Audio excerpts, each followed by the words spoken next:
So last time we were down here, we changed the sway bar bushings, which are right there. And that did not solve my vibration and steering issues. So today, we're going to attempt to change the sway bar links, which would be there. It's that plastic rod right there. So hopefully that's the problem. And based on what that one looks like, I think it might be. For this project, you will need a pair of 15mm and 5/8 inch wrenches / ratchets.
Little trick right there.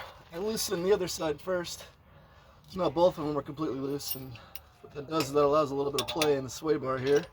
So I can move it up out of position to get my pieces in. But I was just gonna have to lift it on the jack, but take out both sides first and you won't have that problem.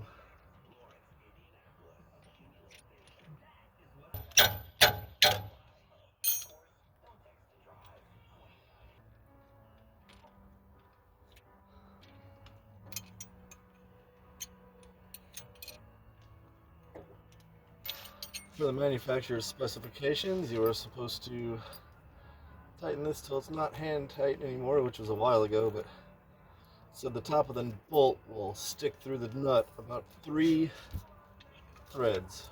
So I'm just going to take it to that spot. It's still pretty easy to turn. I don't have too much further to go.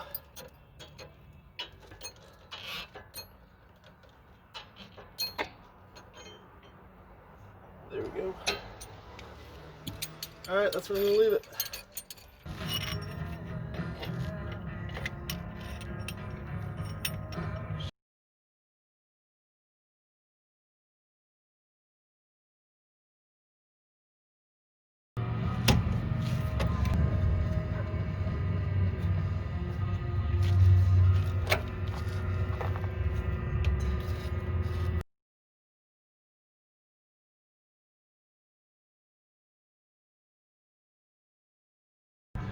And there you have it.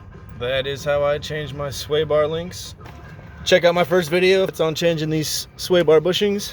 And today we have successfully changed the links.